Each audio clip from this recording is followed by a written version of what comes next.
73 Super Glide. We are back on our golf cart engine. Yeah, we started this a while ago and we didn't have the parts. So anyways, we got it pretty much back together. Yeah, got the cylinder head up here. I gotta torque these head bolts, gotta figure what they are. It's like 14, 18 inch pounds or something like that. Not much. Got my bracket underneath. We're working next on my clutch.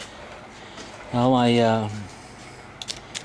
the pins, these were all wiped out. So much slop in them. And here's another one here. There's slop in the pins. And here you can definitely see the deal is. See, it's wore right out. Right through the weights. Alright, so we had to get new pins. And new washers. And we have the new weights pins in here, and they are turning really well. Okay, so that's gonna have to go into this. Thinking about cleaning this disc up here as best as possible. It really is not warped, just kind of rough. Thinking about cleaning these little slides up in here too. So anyways, what we got is this will have to come in here like this,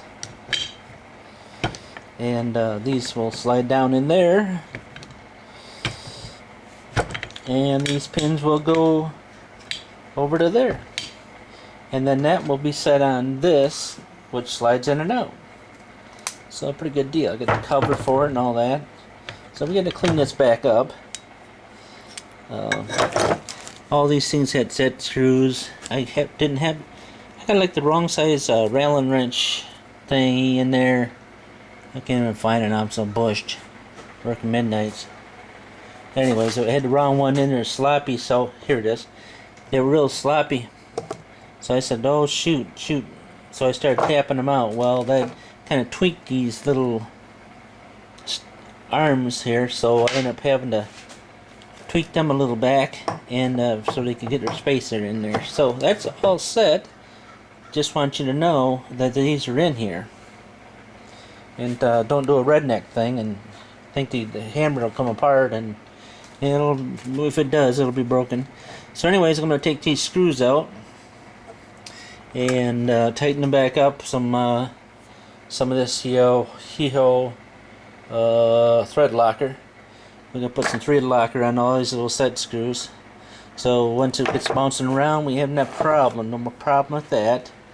Again, this is need to be cleaned up. Again, it's got the pins here to go through there. And they have just set screws. We'll have to Loctite those too. And I'm looking at this. I think I remember taking this off. This is cast iron. That I think I was dinging on the back of this and took this little chunk out. So I'm going to check in to see what's going to cost. I think the belt's going to run around there fine, but it's off now. It's off now. It's just would have somebody to do it, and then I got to clean this rusty rust up. So that's pretty much where we're at on the golf cart. And the engine's back together. I got to put the push rods down, torque the head down. So that'll be done. I got the other wires here set up. So when they come out, I got to put some shielding around here because it's easier to get on before it goes in the golf cart. Here's some of the parts in here. Anyways, and about it on that golf cart engine. Said we'll get you up to date when we get this clutch back together on the engine, and some of the other shielded parts around it, so we can drop it down in and mount it back in the golf cart, so we can maybe potentially get it running ready. Sorry about the swing, but I'm a tired ring from working all night. Ouch. I can show you my garage. Actually, it's pretty. You can see the floor right there. I got all these plastic tool bends here. toolbox, tool bends down here. Pop, you know, it's really not that bad here. Son's chair, he'll be out of here eventually. Welder, totes here. His tractor, like he started it, and we got to get him back onto it. Yeah, my easy chair. His e-leaf blower, my generator. I was having problems with, so change oil, spark plugging that. We got it going. Got some miscellaneous stuff here that needs to go, junk kind of stuff. Got to get my welder back in that corner over there, and then we can straighten up all this stuff here. My intent is all that wood right there, paint it up white and put it across the ceiling, across those gaps in there. There's my chop saw, my son's engine behind it. My rabbit down here. My rabbit is in there. There's my winch.